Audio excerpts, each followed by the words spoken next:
Alors, bonsoir tout le monde. On va reprendre notre étude dans l'Épître aux Philippiens. On a sauté un mois, on a pris un mois, une relâche. Et c'était bon.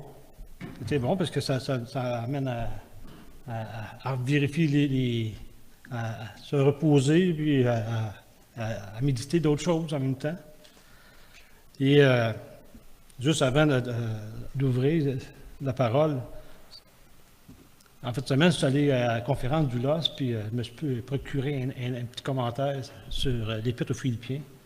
J'aime cette épître-là, puis j'ai envie de le connaître davantage.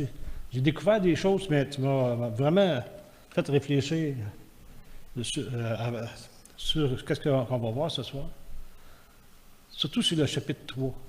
Je n'avais pas d'idée de dans quelle direction le chapitre 3 allait. Et j'ai réalisé quelque chose que Paul il fait comme un genre de témoignage. Il parle, en réalité, dans les 11 premiers versets de sa vie passée. Si vous avez remarqué, lors de la dernière enseignement, sur ça, Paul parlait de sa vie passée beaucoup. Qu'est-ce qu'il était, qu'est-ce qu'il a abandonné pour Christ, le quitte. Et là, ce soir, dans la partie on est dans, de 12 à 16, il va parler de sa vie présente. Et lors de la prochaine rencontre, dans un mois, on va parler de son futur. J'ai trouvé ça wow. J'ai vérifié, j'ai dit, oui, ça a bien d'allure. C'est vrai. On voit vraiment, c'est Paul, c'est sa vie passée, sa vie présente et sa vie future qu'on va voir lors de la prochaine rencontre. Et qu'est-ce que j'ai remarqué également, c'est que Paul aime aussi utiliser des images. Un peu comme Jésus. Jésus, il utilisait des images pour expliquer la vie chrétienne, expliquer des choses. Et Paul, lui c'est comme ça. Je ne sais pas si vous avez remarqué, il y a 4 points que j'ai pris en note rapidement tantôt, avant de m'emmener. Paul, il parle de la vie militaire. Hein? Il nous dit dans Éphésiens 6, à partir du verset 13, « Prenez toutes les armes de Dieu. » C'est une image qu'il utilise pour nous, pour la vie chrétienne. Il parle également dans 1 Corinthiens 3, 16, de l'architecture. Nous sommes le temple de Dieu. Une belle image, hein? Et on arrive à un autre point que j'ai pris en note aussi, c'est l'agriculture. Ce que l'homme aura sommé en Galates 6, verset 7. Et on arrive aujourd'hui dans l'athlétisme, en Éphésiens 3, 12 à 16. Paul, il nous parle de l'athlète. Et avant... Et quand j'ai étudié ce passage, j'ai vraiment réalisé l'importance de ce passage. Il parle de viser le but. C'était mon thème, viser le but. C'est qu'est-ce que Paul, j'ai réellement compris là-dedans. Paul va nous donner des étapes de la vie chrétienne à travers ça. Mais juste avant, si vous voulez, on va lire Philippiens 3, les versets 12 à 16.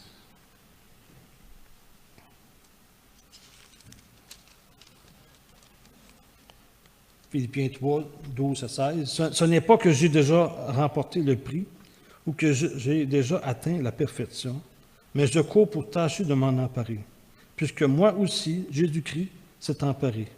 Frères et sœurs, je n'estime pas m'en être moi-même déjà emparé, mais je fais une chose, ou bien ce qui est derrière, et me portant vers ce qui est devant.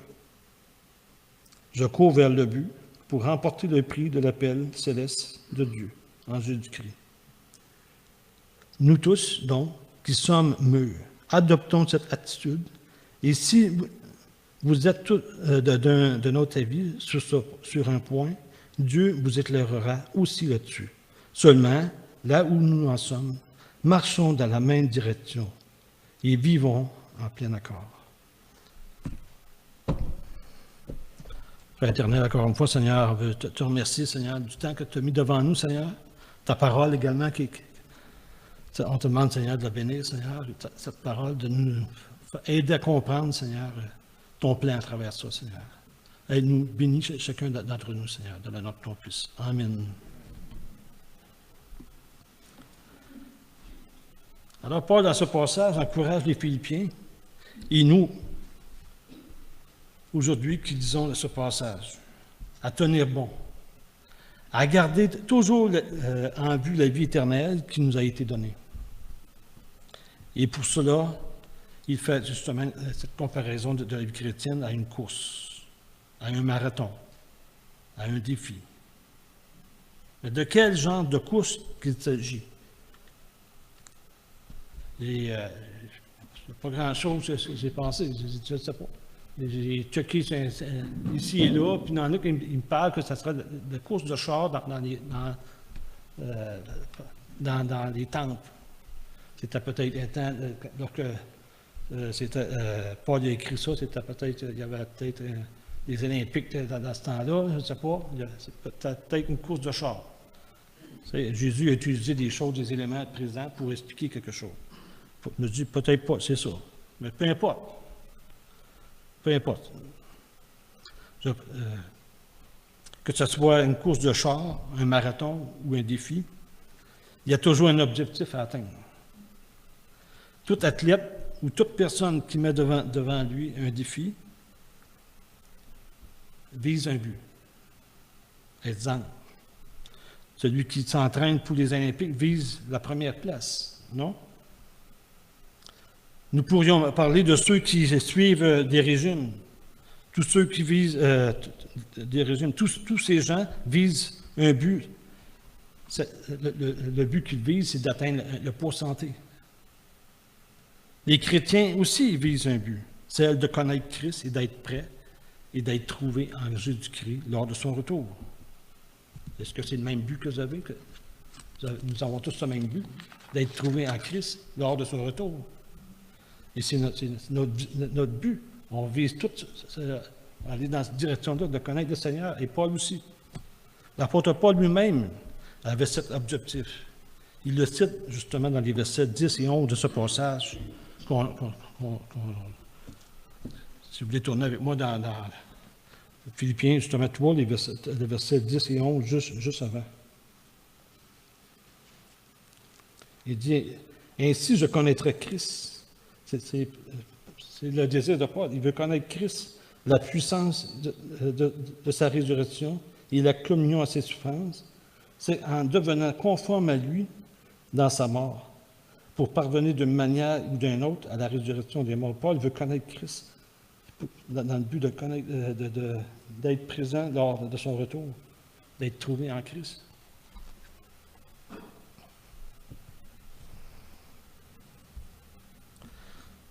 Alors, dans ce passage, on voit Paul prêt à tout abandonner pour atteindre le but, celle de connaître Christ et d'être au rendez-vous à la résurrection des morts. Si nous revenons à notre passage, dans le passage que nous allons voir ce soir, l'apôtre Paul nous donne des lignes directrices pour y arriver. Et ces lignes seront nos 4 points de notre message ce soir. On va voir notre premier point, c'est courir avec humilité. Un point très important. Il y a également courir avec détermination. Courir en visant le but et courir en équipe. Ça va être nos 4 points de notre message ce soir, que le passage nous donne également. Alors, courir avec humilité, dans les versets 12 et 13, il dit, ce n'est pas que j'ai déjà remporté le prix ou que j'ai déjà atteint la perfection, mais je cours pour tâcher de m'en emparer, puisque moi aussi, Jésus-Christ s'est emparé. Frères et sœurs, je n'estime pas m'en être moi-même déjà emparé. Je vois dans ce passage l'humilité de l'apôtre Paul. C'est-à-dire, Paul est conscient qu'il est lui-même dans cette course et qu'il n'a pas atteint la perfection. Paul ne se voit pas mieux ou meilleur que quiconque. Il est lui aussi dans cette course. Et pour y arriver, c'est-à-dire pour atteindre le but, il a besoin du Seigneur. Tout seul, il est conscient qu'il ne le fera pas.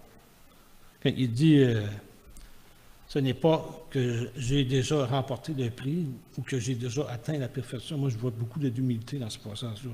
Où Paul se voit vraiment pas mieux ou meilleur que quiconque. Ce que Paul veut nous montrer ici, c'est que dans la vie chrétienne, il n'y a pas de place pour l'homme orgueilleux. L'orgueil est un piège pour le chrétien. Même Dieu n'aime pas les orgueilleux. Un chrétien qui veut avancer dans la vie chrétienne en gardant son moi, c'est-à-dire son ego, va tôt ou tard planter ou piquer du nez. Justement, on a un exemple dans l'Ancienne Alliance, dans Isaïe 14, versets 12 à 17, où c'est le diable qui est là, c'est Satan.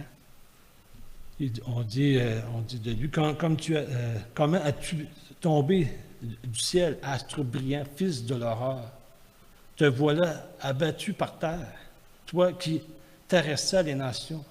Tu disais dans ton cœur, je monterai au ciel, je hisserai mon trône au-dessus des étoiles de Dieu, et je siégerai sur les montagnes de la rencontre, à l'extrême nord. Je monterai au sommet des nuages, je ressemblerai au Très-Haut. C'est pas un peu orgueilleux, ça, hein? C'est de penser plus grand que Dieu. Pourtant, tu as été précipité dans les séjours des morts, dans les profondeurs de la tombe. Ceux qui te voient te fixent du regard et t'examinent avec attention. Est-ce bien cet homme-là qui faisait trembler la terre, qui ébranlait les royaumes, qui rendait le monde pareil à un désert, qui dévastait ses villes et ne relâchait pas ses prisonniers? C'est spécial de voir à quel point le Job, c'est un orgueilleux. Et l'homme sans Christ est orgueilleux. Et Dieu n'aime pas ça. N'aime pas l'orgueilleux. L'orgueilleux, dans la couche chrétienne, va piquer du nez. Le Seigneur préfère les humbles plutôt que les orgueilleux. Nous avons un autre bel exemple de cela dans la parabole du pharisien et du collecteur d'impôts en Luc 18, versets 9 à 14. On ne tournera pas, mais je vais juste résumer un peu. Nous retrouvons dans ce passage un pharisien qui prie debout et qui se vante d'être mieux que le collecteur d'impôts, justement. Et nous voyons l'humilité du collecteur d'impôts, le poussant à se reconnaître lui-même pécheur et à craindre Dieu. Jésus dit que ce collecteur d'impôts, c'est le collecteur d'impôts qui fut justifié plutôt que l'autre. Au verset 14, nous explique que celui qui s'abaisse sera élevé et non le contraire. Celui qui s'élève sera abaissé, dit le Seigneur. Nous venons de voir la première partie, la première caractéristique d'un chrétien, celle d'être humble. Ce qui nous amène maintenant à notre deuxième point, courir avec détermination. Qu'on voit au verset 12. Ce n'est pas que j'ai déjà remporté le prix ou que j'ai déjà atteint la perfection, mais je cours pour tâcher de m'en emparer, puisque moi aussi Jésus-Christ s'est emparé. Ce qui me touche dans ce passage, c'est la détermination de Paul. Il n'y a pas le moindre doute dans son esprit concernant sa vie en Dieu, en Christ. Remarquez ce qu'il dit au verset 12. Il dit, je cours pour tâcher de m'en emparer. Paul, sa vie, elle est déjà en Christ. Il veut le connaître de plus en plus. Il veut connaître le Seigneur. C'est son but, ça. C'est ta détermination. Pourquoi il veut le connaître? Pour être conforme à lui et à son image. Être à l'image de son Seigneur et son Sauveur. On peut voir dans Philippiens 3, le verset 20 à 21, on voit sa détermination. Dans Philippiens 3, verset 20 à 21, il dit « Quant à nous, notre droit de cité est dans le ciel, d'où nous attendons aussi comme Sauveur le Seigneur Jésus-Christ. Il transformerait notre corps de misère pour le rendre conforme à son corps glorieux, par le pouvoir qu'il a de nous soumettre, qu'il a de tout soumettre sous son autorité. » Tout ça, il y a de la misère. On peut voir également dans Romains 8, 29.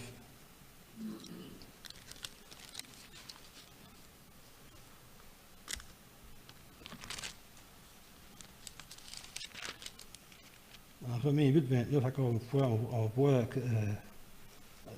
l'idée d'être à l'image du Seigneur.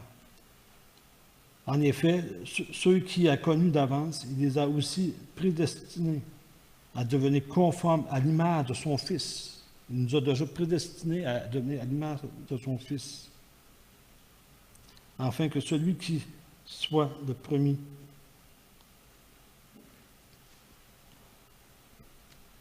premier-né d'un grand nombre de frères.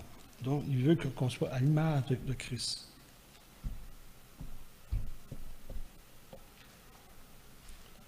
Non seulement cela,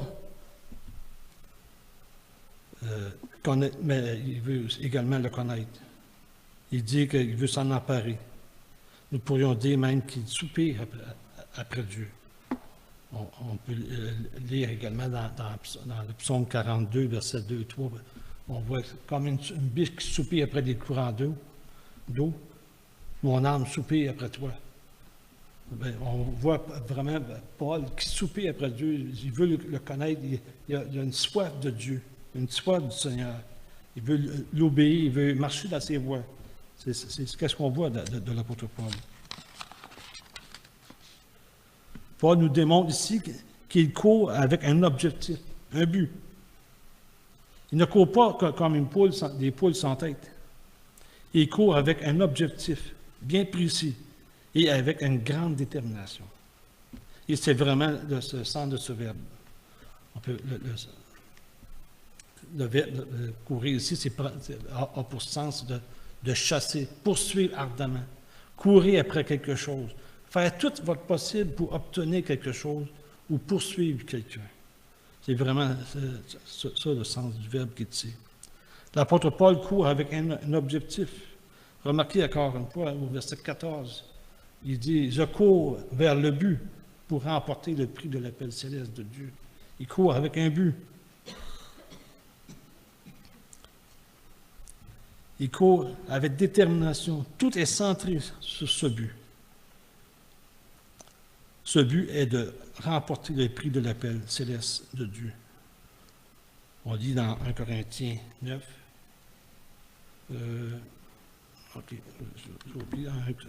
on va tourner, si vous voulez, dans 1 Corinthiens 9.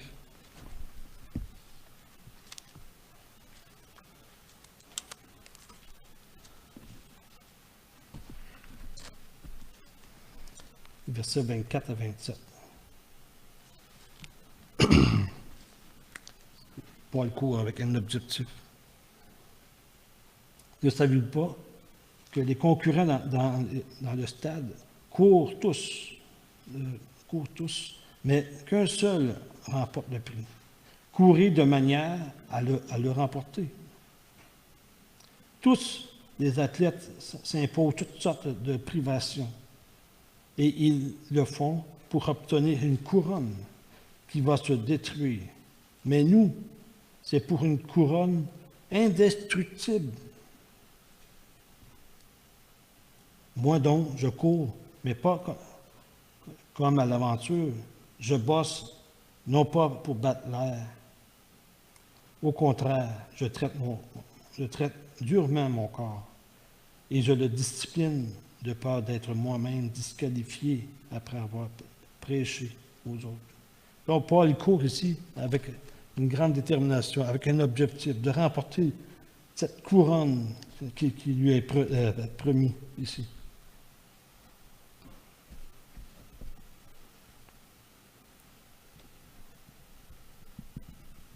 De pouvoir voir cette détermination dans la vie également de David. Dans le psaume 27, verset 4, il dit « Je demande à l'Éternel une chose que je désire ardemment. Je voudrais habiter toute ma vie dans la maison de l'Éternel pour contempler la beauté de l'Éternel. » Ce n'est pas une religion qui est importante pour David. C'est la personne de Dieu.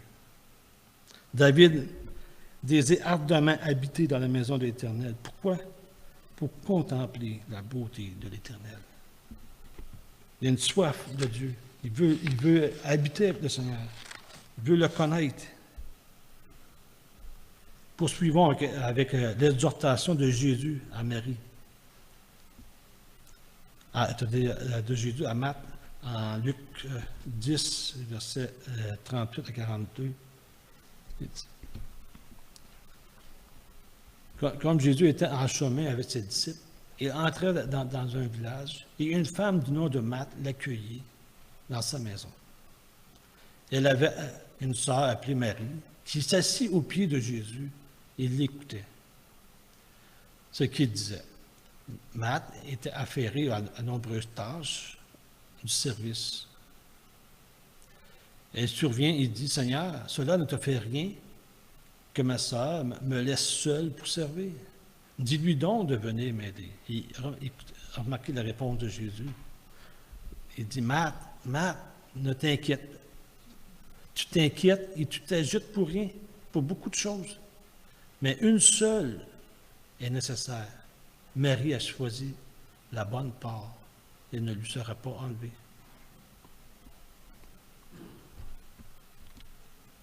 Connaître Jésus doit être la priorité de notre vie. Ce n'est pas de faire des services qui est important, c'est de connaître le Seigneur. C'est de marcher dans ses voies,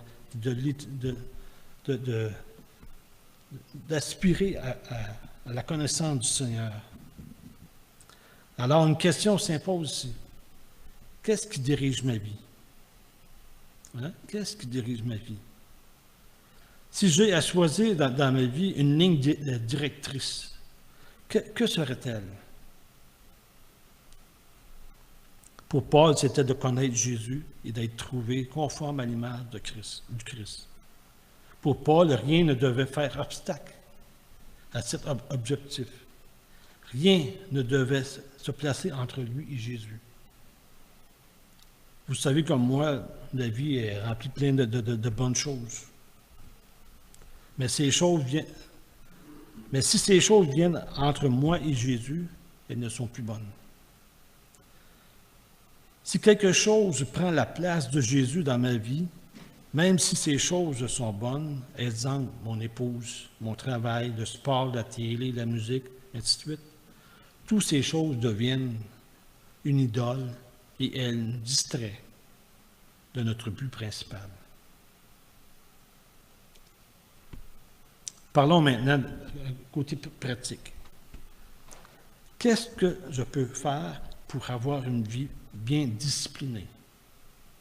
Qu'est-ce que je peux faire pour courir après la connaissance de Jésus-Christ? Voici quelques idées. La prière. Je pense que c'est la meilleure chose. C'est prier. Le matin, quand on se lève, parler au Seigneur. Même dans la journée, parler au Seigneur. Le soir, avant de coucher, parler au Seigneur. Prier. Intercéder. Tantôt, on va prier. On va parler au Seigneur. Je pense que la prière, c'est un moyen de communication avec Dieu. Et c'est important de le faire. Si on veut le connaître, il faut prier. Il faut le faire connaître nos besoins, nos inquiétudes, ainsi de suite. Il y a également la lecture. On l'a vu, Jean-Pierre, pendant plus d'un an. Il a fait le survol de la Bible. Il nous a vraiment démontré l'importance de la lecture. La lecture nous amène à connaître le Seigneur. C'est une chose très importante. L'écoute, être attentif. Être attentif à ce que le Seigneur va nous dire dans la journée. Des choses qui vont arriver, le Seigneur nous parle. Être à l'écoute. Si on veut connaître le Seigneur, il faut l'écouter. Et la méditation de la parole. Méditer les enseignements, la lecture du matin. C'est important. Et l'obéissance également. On peut voir dans Jean 14, 21. Je n'ai pas sorti la référence. Jean 14, 21. J'ai oublié de sortir la Bible.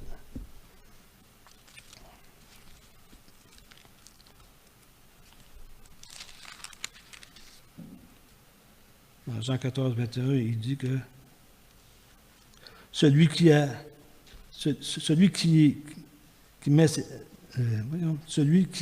mes commandements et qui les garde, c'est celui qui m'aime.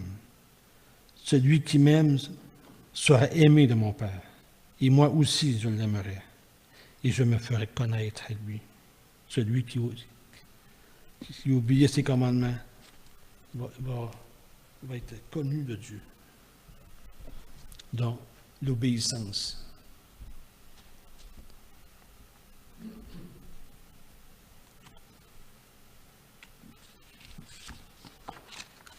Ce que l'apôtre Paul cherche à nous démontrer, c'est que de toujours garder nos yeux sur cette détermination, cet objectif, de courir de manière à remporter le prix. 1 Corinthiens 9, 24, il dit, ne savez-vous pas que ceux qui courent dans les stades courent tous, mais qu'un seul remporte le prix. Courir de manière à le remporter. Il faut remarquer également dans ce passage que Paul ne s'arrête pas. Il ne jette pas l'éponge. Il ne perd pas le courage quand survient la difficulté ou la persécution, mais plutôt il continue à courir avec courage et détermination. Il dit au verset 12, « Je cours pour tâcher de m'en emparer. » Je vois sa détermination. Il ne se laisse pas abattre par les circonstances de la vie, Paul. C'est vrai qu'il n'est pas encore arrivé, mais malgré tout, il sait qu'il va y arriver par la grâce du Seigneur. Il s'accroche à ses promesses. Donc, il n'abandonne pas la course. Et il croit de tout son cœur ce qu'il a dit lui-même aux Philippiens un peu plus tôt, dans cette même lettre, en Philippiens 1, verset 6. Il dit, « Je suis persuadé que celui qui a commencé en vous cette bonne œuvre la poursuivra jusqu'à son terme. » Paul il est conscient que s'il est dans le plan de Dieu, Dieu ne l'abandonnera pas. Là. Dieu est avec lui.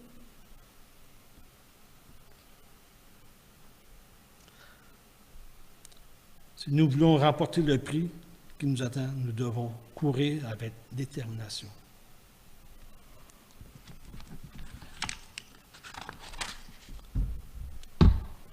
On arrive à notre troisième point.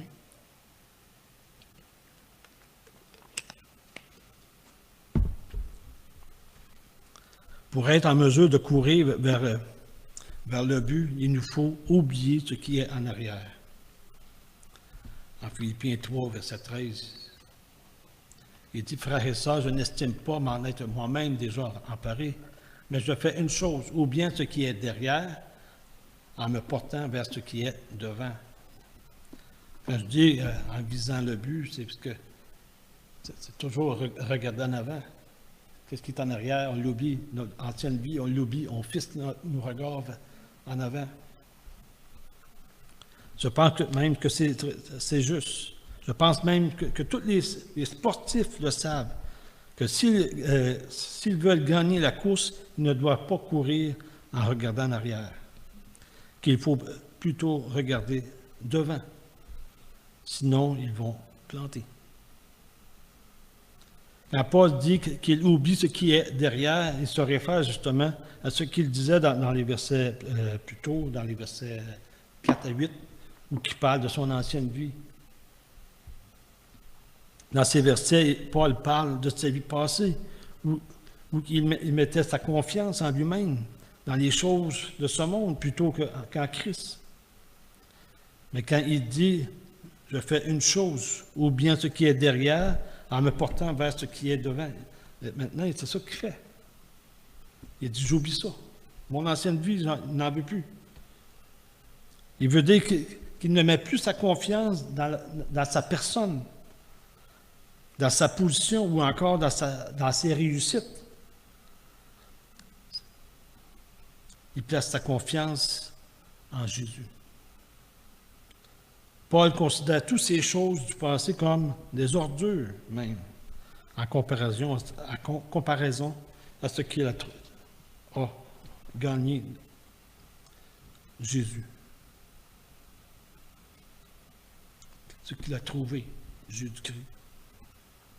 Il a tout abandonné pour gagner le prix. Et c'est ce qu'il désire, Paul. Il a cette soif. La même chose pour nous. Nous ne pouvons pas regarder en arrière si nous voulons remporter le prix de la connaissance de Jésus-Christ.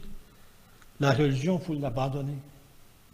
Les enseignements pour les plus vieux, ceux qui ont grandi dans la religion, il faut vraiment abandonner ça si on veut vraiment marcher avec le Christ. Parce que sinon, on va être mêlé puis on va s'enfarger.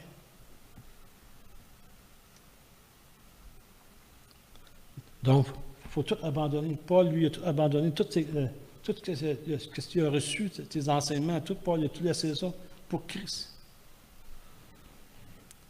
Sinon, nous allons ressembler justement, nous aussi, si on suit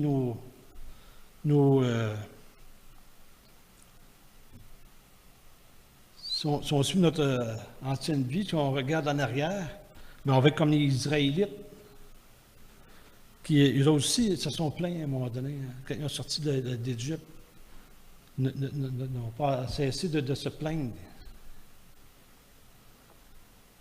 Parce que les Israélites, après leur sortie de l'Égypte, se plaignaient. Pourquoi? Parce qu'ils regrettaient la vie qu'ils ont laissée. Ils aimaient mieux leur ancienne vie. Le voyage de 40 jours qu'ils devaient faire est devenu un voyage de 40 ans. On peut lire dans l'Exode, justement. Tous les Israélites ne cessaient de se plaindre. Parce qu'ils regardaient en arrière. C'est comme s'ils préféraient l'esclavage à l'Égypte plutôt que la nouvelle vie qui leur a été donnée. Jésus nous donne une leçon importante pour nous sur ce sujet, justement. Il dit en Luc 9, verset 62, « Celui qui met la main à la charrue, il regarde en arrière, n'est pas fait pour le royaume de Dieu. » Donc, il faut oublier qu'est-ce qui est en arrière, c'est regarder en avant. Ça, c'est le Seigneur qui le dit, pas moi. Celui qui laboure ne peut pas labourer en ligne droite s'il regarde en arrière. Je peux vous donner un très bon exemple, justement moi-même, avec mon champ de vision. Ma femme le sait, regarde, je n'ai même pas dit, mais elle sait que si je vais tomber de gazon dans ma cour, et que si je ne regarde pas en avant, si je ne fixes pas le but qui est devant moi, mon point de repère, bien, m'en fait des... Même, je n'arriverai même pas à mon point. Parce que je ne vois pas. C'est pour ça qu'il faut fixer le but. Avec mon champ de vision, bien, je suis obligé de regarder là. De regarder où je m'en vais. Sinon, je m'en vais foncer dans le mur. Mais c'est ça que Paul nous dit. Fixer le but, de fixer le but en avant et non regarder en arrière.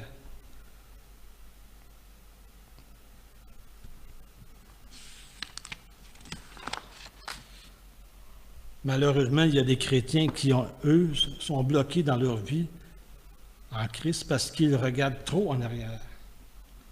Mes frères et sœurs, ne laissons pas le passé nous faire trébucher dans la course. Regardons plutôt en avant. Il faut se rappeler, mes frères et sœurs, que notre passé a été cloué à la croix et enterré avec Jésus dans la mort. Et que nous sommes maintenant ressuscités avec Christ pour la vie éternelle. Donc, notre ancienne vie est morte. Oublions notre ancienne vie. Fixons nos regards sur Christ et marchons avec lui.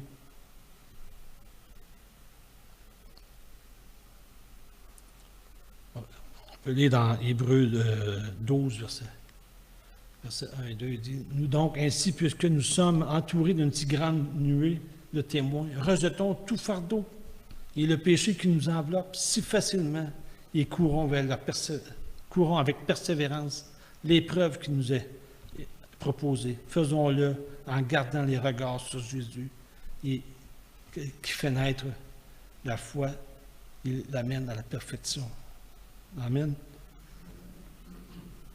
Nous venons de voir 3 points importants.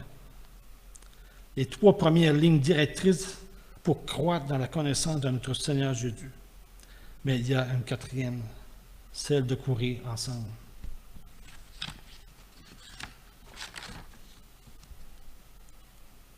On peut lire les versets 15 et 16. Nous tous donc qui sommes mûrs, adoptons cette attitude. Et si vous êtes d'un autre avis sur un point, Dieu vous éclairera aussi là-dessus. Seulement là où nous en sommes, marchons dans la même direction et vivons en plein accord. Nous avons besoin de nos frères et sœurs dans la foi pour cette course qui nous est proposée. Tout seul, ça ne marche pas.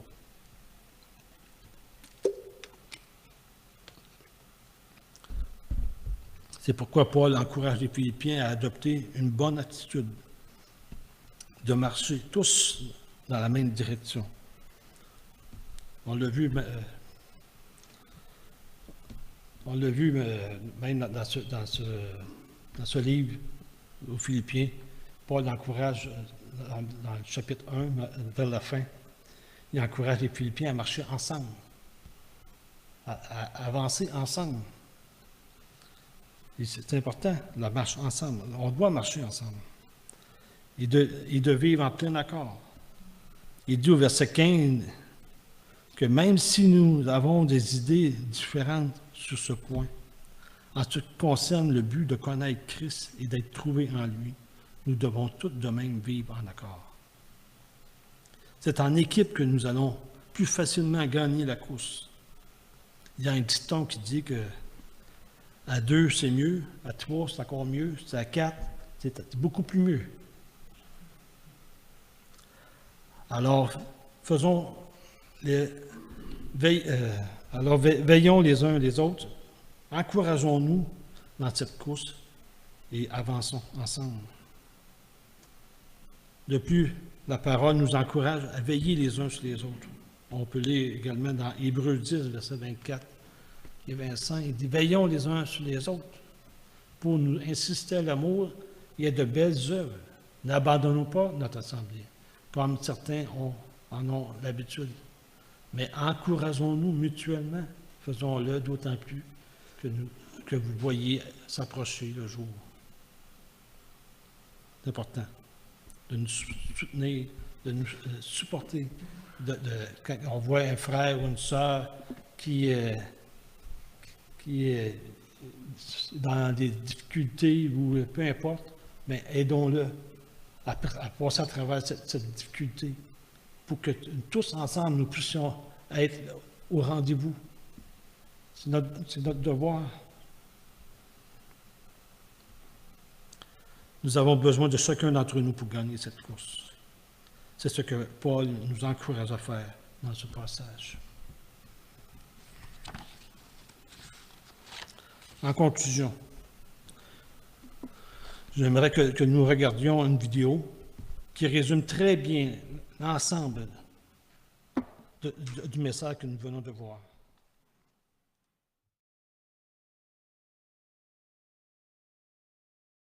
Holy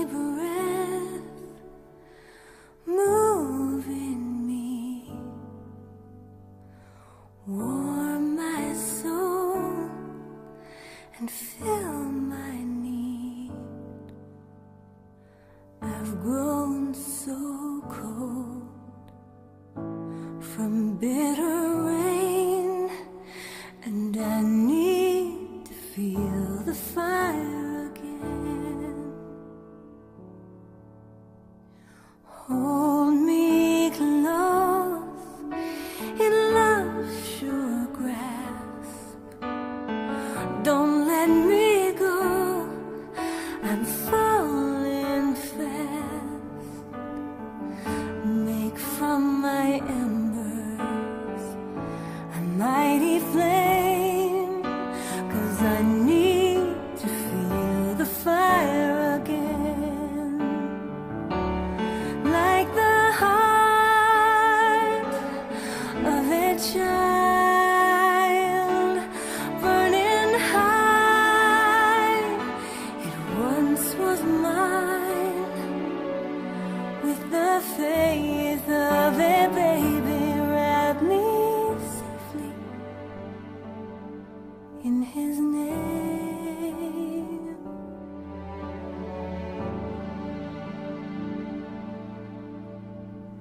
Here I am, a willing heart.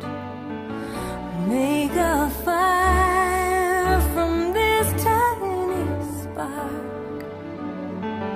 I've known the burning of truest flames, and I need to feel the fire again.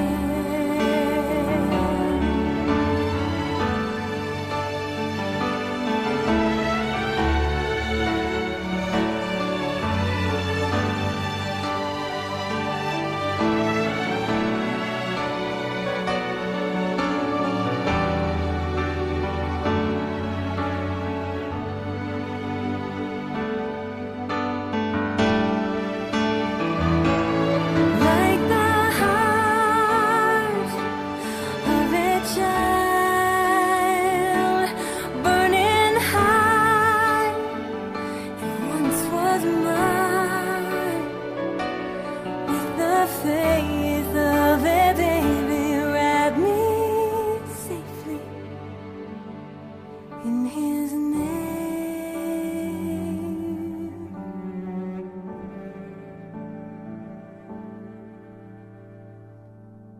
Holy breath, move in me,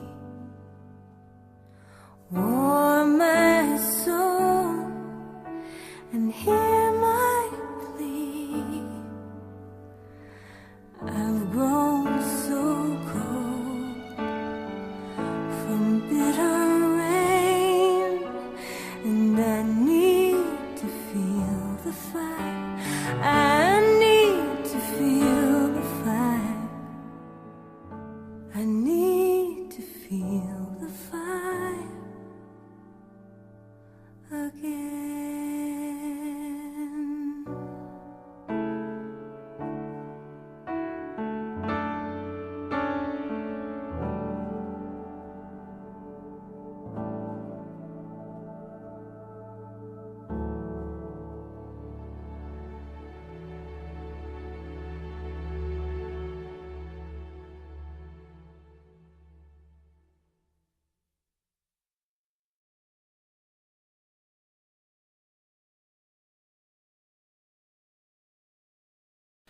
On voit un athlète il avait une belle carrière qui était devant lui. Et malheureusement, pendant la course, il est arrivé une blessure. Il est tombé. Mais l'athlète ne s'est pas apitoyé sur son sort, resté là. Il a pris tout son courage à deux mains. Il est parti à courir sur une jambe pour arriver quand même au but. Et on voit sa détermination là-dedans. On voit également qu'à un moment donné, une personne sort du stade, tu vas pour l'aider, l'accompagner dans sa course pour arriver au but. C'était son père qui est venu le rejoindre. Il dit à son fils, il dit, Non, non, il dit, tu n'es pas obligé de faire ça. Son fils, il dit, il faut que je le fasse. Il devait se rendre au bout. Donc, la vie chrétienne, c'est ça. Il faut fixer le but. C'est peu importe les circonstances, peu importe les choses qui peuvent nous bloquer, mais gardons les yeux fixés sur le but. Dans cette même direction. Quand je voyais le père qui est allé rejoindre, je pensais à quelqu'un, un frère dans le Seigneur, qui vit des moments de difficulté, c'est le Seigneur, et puis il prend par l'épaule, il l'amène. Quelle joie c'est. Je pensais vraiment au Seigneur qui me soutenait à l'instant, soutient son disciple, son enfant. Paul avec, pendant ces moments de difficulté, on voit à travers ce livre-là de Philippiens toute sa joie qu'il a. C'est comme si le Seigneur était à côté de lui, il le soutenait, puis il était heureux, Paul. On le voit quand il était en prison à Philippe. Il voit le Seigneur malgré ses blessures, malgré tout. Il n'a pas cessé d'avancer. Il a toujours gardé les yeux fixés sur le but de connaître Christ et de remporter la couronne. Merci, Seigneur. Oui, Père éternel, on veut te remercier, Seigneur, pour ta parole que tu nous as laissée ce soir, Seigneur. Je te prie, Seigneur, pour chacun d'entre nous, Seigneur, qu'on puisse grandir, Seigneur, dans cette connaissance, pour chercher à te connaître, Seigneur, de plus en plus. De marcher tous ensemble, Seigneur, dans cette même direction, se soutenant les uns les autres, Seigneur. Et d'avoir nos yeux, d'être déterminés, Seigneur, malgré tout. Malgré, Seigneur, qu'est-ce qui peut arriver, Seigneur, les tribulations qui peuvent nous arriver, Seigneur. Père éternel, on te remercie, Seigneur, pour cette force que tu nous donnes, cette détermination que tu nous mets dans nos cœurs, Seigneur, pour marcher à ta suite, Seigneur. Père éternel, sois loué, Seigneur, dans le nom de ton Fils. Amen.